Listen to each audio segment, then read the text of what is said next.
আমাদের অনন্য স্টোরির সকল প্রকারের ভালোবাসার গল্প দেখতে আমাদের চ্যানেলটি সাবস্ক্রাইব করে পাশে থাকা বেল আইকনে ক্লিক করে অল নোটিফিকেশন অন করে দিন।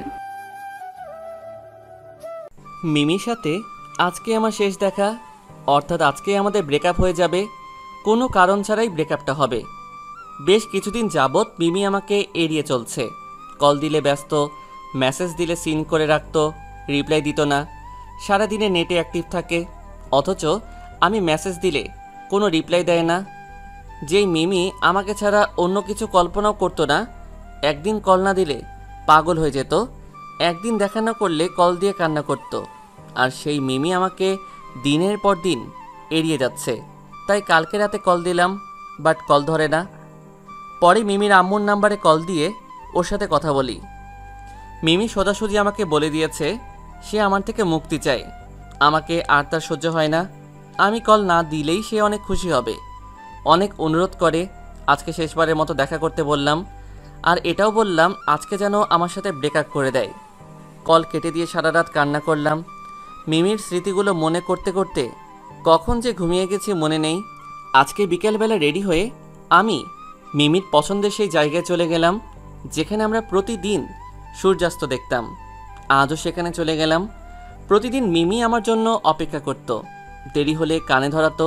আর আজকে আমি গিয়ে বসে 20 মিনিটের মতো, কিন্তু সে এখনও আসছে না। প্রায় 30 মিনিট পর মিমি আসলো, একটা কালো শাড়ি পরে। অন্য দিনের তুলনায় একটু বেশি সুন্দর লাগছে। এসে আমার থেকে কয়েক হাত দূরে গিয়ে বসলো। প্রতিদিন এসে আমার বাম হাত ধরে কাঁধে মাথা রেখে তারপর গল্প করত, কিন্তু আজকে তার উল্টো।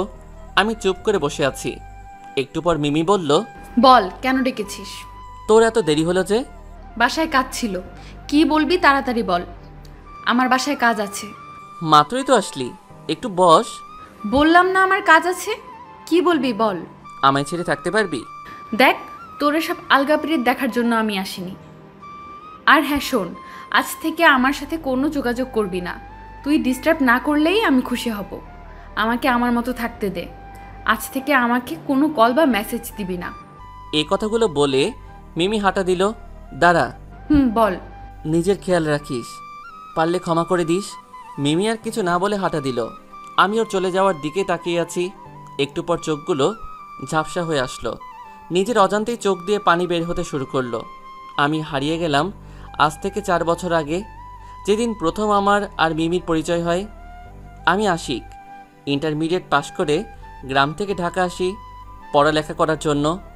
বাবা নাই, মা আর ছোট একটা ভাই আছে, ওরা গ্রামে থাকে।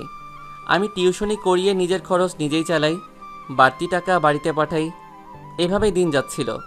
একদিন আমি টিউশনি করিয়ে হোস্টেলে যাচ্ছিলাম। এমন সময় অনেক জোরে বৃষ্টি শুরু হলো। ছাতা না থাকার কারণে ভিজে ভিজে যাচ্ছিলাম। দেখলাম একটা মেয়ে গাছের নিচে দাঁড়িয়ে আছে। আমাকে দেখে হাত দিয়ে ইশারা করে ডাকলো। কাছে যাওয়ার পর বলল সে নাকি ভয় পাচ্ছে, একটু এগিয়ে দেওয়ার জন্য। তারপর আমি ওকে বাসা পর্যন্ত দিয়ে আসলাম। পরের দিন কলেজে গেলাম, গিয়ে দেখি গতকালকে সেই মেয়েটা আমাকে দেখে এগিয়ে আসলো। পরিচিত হলাম, জানতে পারলাম আমার সাথে একই কলেজে একই ডিপার্টমেন্টে পড়ে। তারপর ফ্রেন্ডশিপ হলো। একটা সময় দুজন দুজনকে পাগলের মতো ভালোবেসে ফেললাম। রাগারাগি, খুনসুটি, ঘোরাফেরা, অভিমান সব কিছুই ছিল আমাদের মাঝে। শুধু ছিল না একজন অন্যজনকে ছাড়া বাঁচার কল্পনা। আমার এখনও মনে আছে, অসুস্থতার কারণে আমি কয়েকদিন কলেজে যেতে পারিনি। তারপর একদিন গেলাম। মিমি সবার সামনেই আমাকে জড়িয়ে ধরে কান্না করে দিয়েছিল। আমাদের ভালোবাসা ছিল পবিত্র ভালোবাসা। এইভাবে আমাদের দিন যাচ্ছিল, আর ভালোবাসা দ্বিগুণ হচ্ছিল। কিন্তু কয়েক মাস আগে থেকে মিমি আমাকে আগের মতো কল দেয় না, কথা বলে না, দেখা করে না। তারপর যা করলো আপনারা তো দেখলেন। মিমি চলে যাওয়ার পর একা একা সূর্যাস্ত দেখলাম। মনে হচ্ছে আমার জীবন থেকে অনেক বড় কিছু একটা হারিয়ে গেছে। তারপর সেখান থেকে উঠে হোস্টেলে চলে গেলাম। বারবার শুধু মিমির কথাই মনে পড়তেছে। যেদিকে যাই শুধু ওর স্মৃতিগুলো মনে পড়ে। কলেজে গেলে ওকে মিস করি, বাসায় আসলে মিস করি, ঘুমাতে গেলেও ওর স্মৃতিগুলো আমাকে ঘুমাতে দেয় না। দিন দিন আমার অবস্থা খারাপ হতে লাগলো। কি থেকে কি হয়ে গেলাম নিজেও জানি না।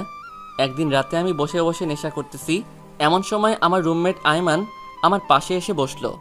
কিরে, এভাবে নিজেকে শেষ করে দিয়ে লাভ কি? কি করব বল? কার জন্য এই জীবন রাখবো? দেখ, যে চলে যাওয়ার সে চলে গেছে। সে যদি তোকে ভুলে থাকতে পারে, তুই কেন পারবি না? না রে, আমি পারবো না। দেখ, পাগলামি করিস না। তোর মা আছে, ছোট ভাই আছে। তোর কিছু হয়ে গেলে ওদেরকে কে দেখবে বল? প্লিজ ভাই, এগুলো আর করিস না। শোন, আমার মনে হয় তোর এখানে থাকা উচিত হবে না। মানে এখানে থাকলে বারবার মিমির কথা মনে হবে। তুই কিছুদিনের জন্য গ্রামে চলে যা, মায়ের কাছে থাক, মনটা হালকা হবে। কিন্তু কোনো কিন্তু না, তুই কালকেই যশোরে চলে যা। এখানে থাকলে তোর কষ্টটা আরও বাড়বে। আর ভাই, তুই তো এই রকম ছিলি না, নেশাপানি করতে না, এখন কেন করিস? প্লিজ এগুলো ছেড়ে দে। আয়মানকে জড়িয়ে ধরে অনেক কান্না করলাম। কিছু কিছু বন্ধু ভাইয়ের থেকেও বেশি করে। তারপর ঘুমিয়ে পড়লাম।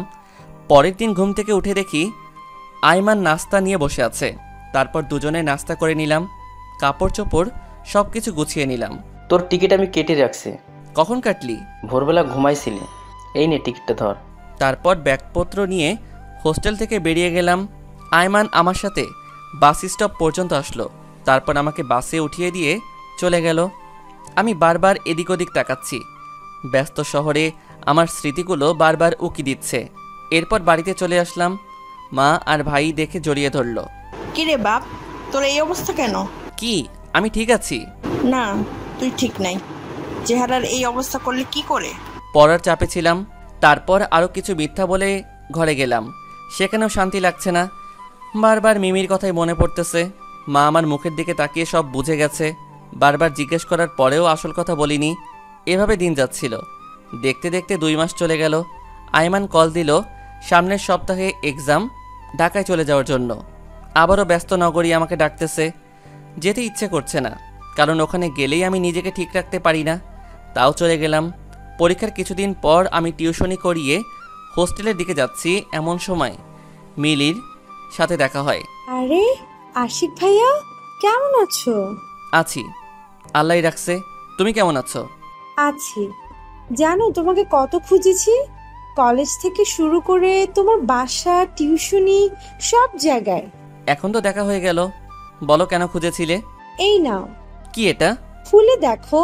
আমি চিঠিটা ওর সামনে খুলে পড়তে লাগলাম। হাতের লেখাগুলো দেখে টাসকি খেলাম, কারণ এটা মিমির হাতের লেখা ছিল।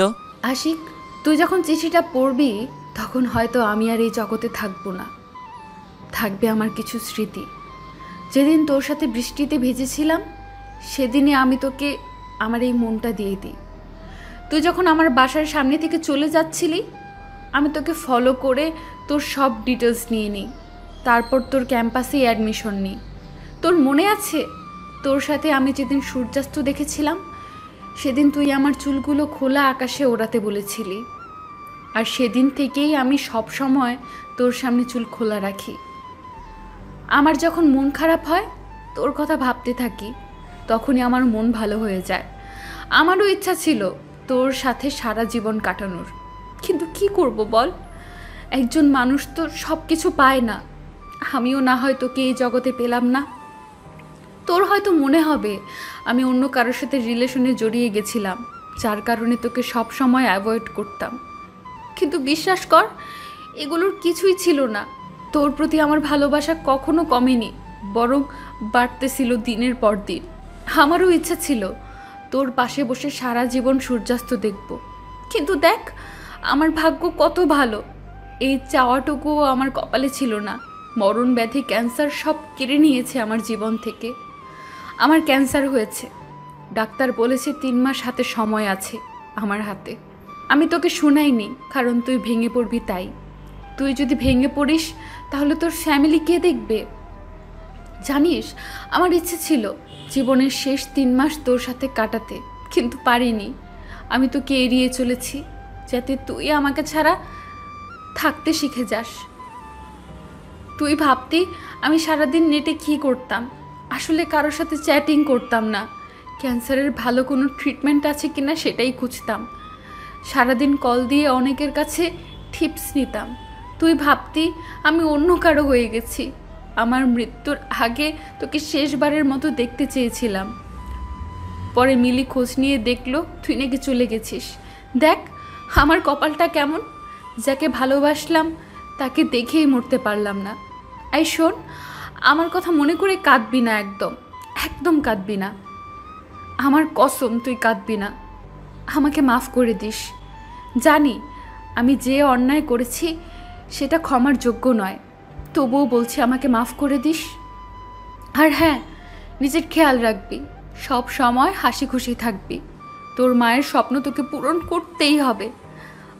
আমার কথা একদম মনে আনবি না। ভালো থাকবি সব সময়। ইতি, তোর মিমি। চিঠিটা পড়ে আর স্থির হয়ে দাঁড়াতে পারিনি। ধপাস করে মাটিতে বসে পড়লাম। চোখের পানিতে চিঠিটা পুরো ভিজে গেছে। মিলিকে সাথে নিয়ে মিমির কবরের পাশে গেলাম। কবরের পাশে গিয়েই বসে পড়লাম। ইচ্ছে করছে কবর থেকে আমার ভালোবাসাটাকে টেনে বের করে ফেলি। কবরের মাটি হাতে নিয়ে বললাম, মিমি, এই মিমি, উঠো, দেখো আমি আসছি। তাকিয়ে দেখো, আশিক আসছে। আজকে আমার পাশে বসে সূর্যাস্ত দেখবি না? আয়, আমারও যে কেউ নেই সূর্যাস্ত দেখার মতো। এই মিমি, ওঠ না, বল কি আমার পাশে বসে চাঁদ দেখবে? তুই ছাড়া যে কেউই নেই আমার। মিমি, এই মিমি, তুই না আইসক্রিম অনেক পছন্দ করতি? আয়, দুজনে আজকে অনেক আইসক্রিম খাবো। এই মিমি, ওঠ, কেন আমাকে এভাবে একা রেখে চলে গেলি? তোর শেষ 3টা মাস আমাকে দিতি, আমি সারা জীবন ওই 3 মাসের স্মৃতি নিয়ে বেঁচে থাকতাম, তোর পছন্দের সব কিছু করতাম। মিমি, আর একবার আয়, 3 মাস নয়, 3 সেকেন্ডের জন্য আয়, আমি তোকে দেখি আর তোর সাথেই চলে যাই। ওঠ না মিমি, এই মিমি, ওঠ, আমি তোকে ছাড়া আজকে যাব না। একবারের জন্য আয় মিমি, প্লিজ, একবারের জন্য আয়।